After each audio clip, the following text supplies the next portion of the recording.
Hey guys, this is Nick here. Nick JT, whatever the fuck you want to call me. But, anyway, I decided I've got a lot of stories that I tell. I tell a lot of stories. Preferably from my cross-country stories and my, theater stories. So I figured, why don't I start a story time series, specifically for my high school stuff, before... I mean, I've only done like 6... How many plays have I done by this point? I did 5 in high school and 3 others. So I've done, 8 plays right now. I've, acted in 8 plays. That's not even accounting the number of sets I built. And, I've also ran a lot of races, some good, some bad. I've made some pretty good short films, I've made some bad ones. So why don't I tell some of the stories on these?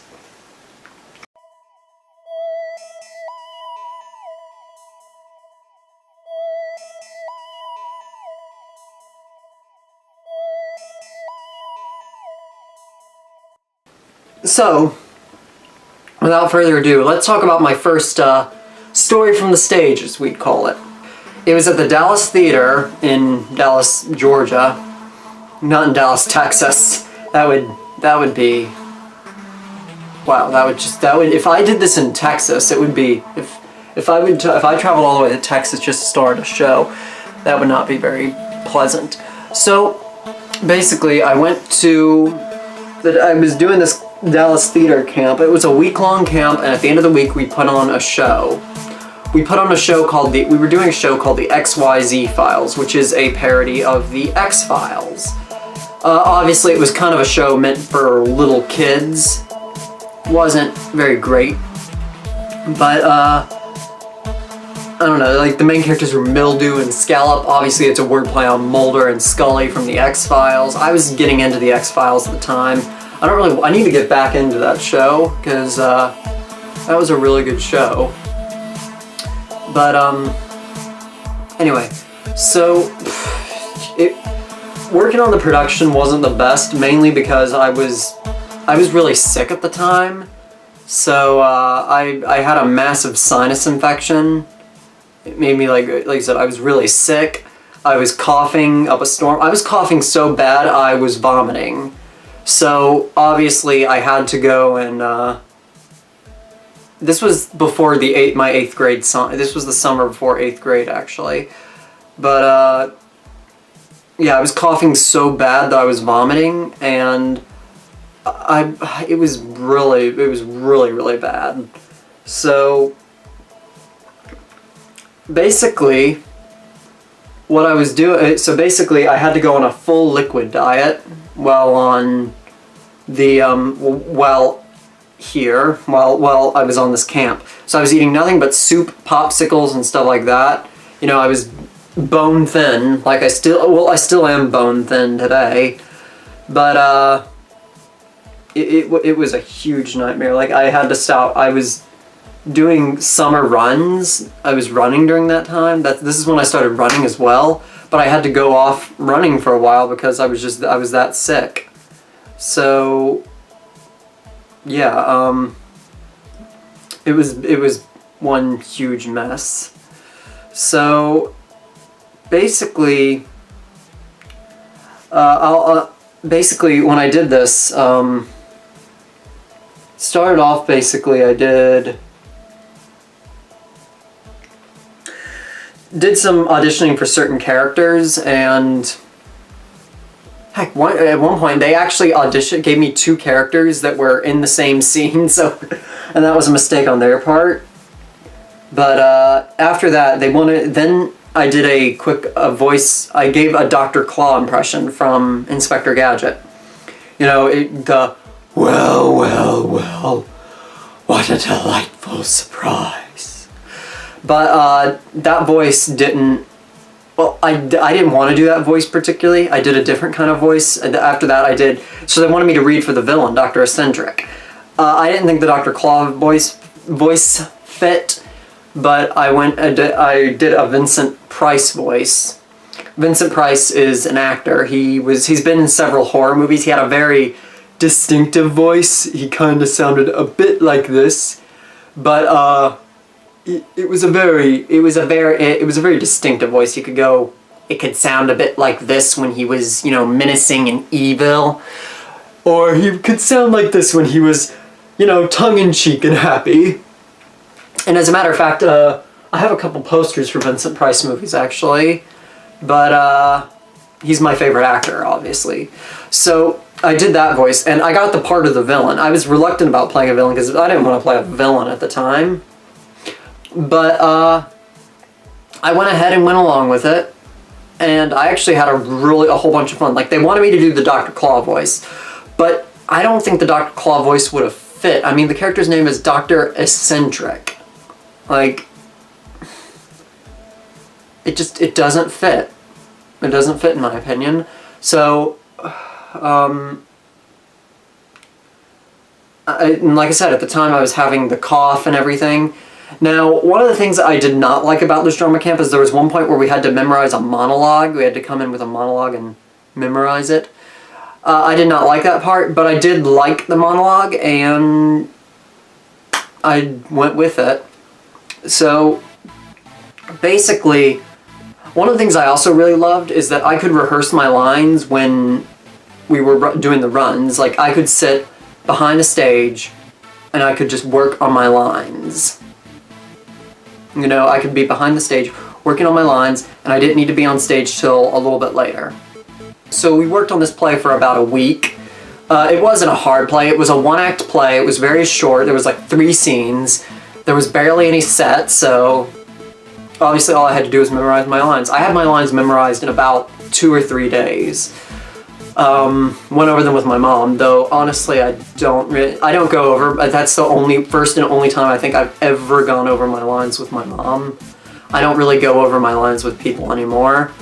One, because nobody wants to go over their lines with me for some reason, but 2, I sometimes, especially my family, I like to keep a secret, my characters a secret.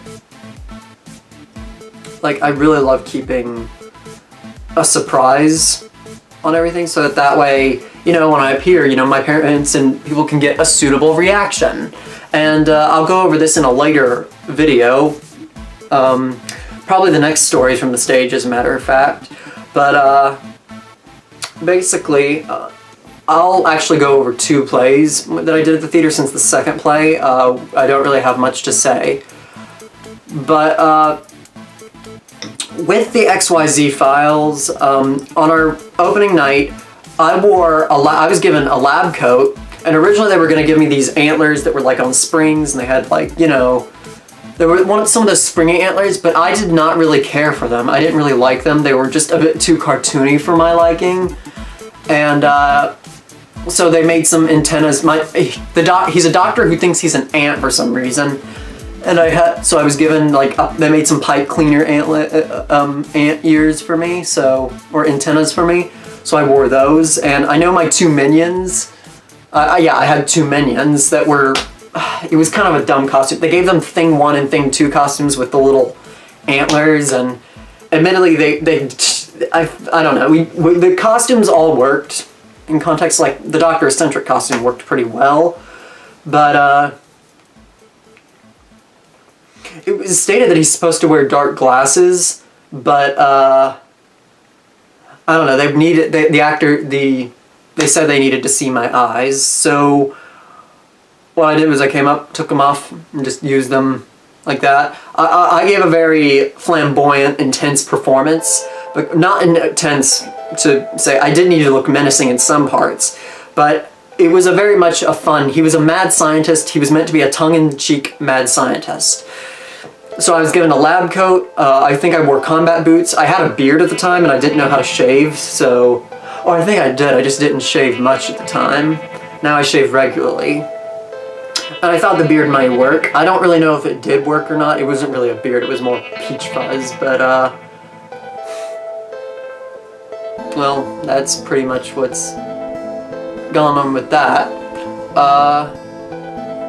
Is there anything else? Yeah, so I wore this costume. I don't think I have any pictures from this show or video. It still exists. The only picture is our group photo call. with, that was actually something, I forgot to mention that. We actually did a thing where we had to make, we had to paint a photo. We had to paint our own photo frame. And that actually made a huge mess in one of our camp counselors' hair. And there was another actress, I don't remember who it was, but she had this, she played this jelly bean girl, and she played a jelly bean girl. And in real life, the actress hated jelly beans, but she had to eat a whole bunch of jelly beans. And by the end of the play, at the end of that week, she actually claimed she loved jelly beans. It was funny, but obviously, I was also like really tall, so I think it worked. Like, but there were some parts where like people were, where my character got arrested at the end. And they arrested me, but the guy was like, he was about that tall. I was, this tall. I'm about 5'10", so I am a normal height, but a lot of people around me I know are like either really short or really tall. It makes no sense. But, so I did the show, I did the Vincent Price voice, and I did pretty much all that. And yeah, I had a really good experience working on the show the first time. So much so, I did 3 shows here at the Dallas Theater for this particular camp. And I'm actually going to go over the second one right now. This one was less exciting. It was called Zombeo and Juliet. It was a parody of Romeo and Juliet. So it was a role that I was given the role of Romeo's father. And basically that role, for one thing, he was supposed to be a zombie, and they told me, like, you have to talk like a zombie. I don't know how a zombie talks, not without using prone language, like, yeah, the names were changed for Montgomery and Decapitate. So obviously, Romeo's dad was a zombie, Romeo's family is zombies, Juliet's family is zombie hunters. Here's the problem I have with the show, is that the acting was kind of wooden. The performances were kind of wooden, and the writing was, god damn it, the writing was fucking terrible. Now, here's the thing though, bad writing can be turned good if the acting performance is good, but one of the actors was like so wooden when he said it. It was like, the line was, calm, I hate calm, like I hate Justin Bieber, all zombies, and you. You gotta say that line the same way it's said in the original script for Romeo and Juliet, which is, but it's obviously a wordplay. It's a terrible line, but it's a very stupid line. But you gotta, if you say that with enough emotion and all that, you can actually make it work. The actor who played him, he was a good friend, and no offense to him, but he did not give much. He was like, calm, I hate calm, like I hate Justin Bieber, all zombies, and you. Like, now you could do the same thing and make the lines in the real Romeo and Juliet look terrible, but yeah, it was a nightmare. Another problem I had with that was my costume. I was given this really clean red king's cape, and I'm just like, it's too clean for a zombie's cape. Like, shouldn't we dirty it or something? It's like, no, we can't dirty it, it's rented. I'm just like, now, the one good thing I have to say, I may still have some of the costume pieces of it. I obviously still have the photo. I think this was done at a time during there was a zombie craze going on at the time. And, well, obviously The Walking Dead was popular still. It's still popular now.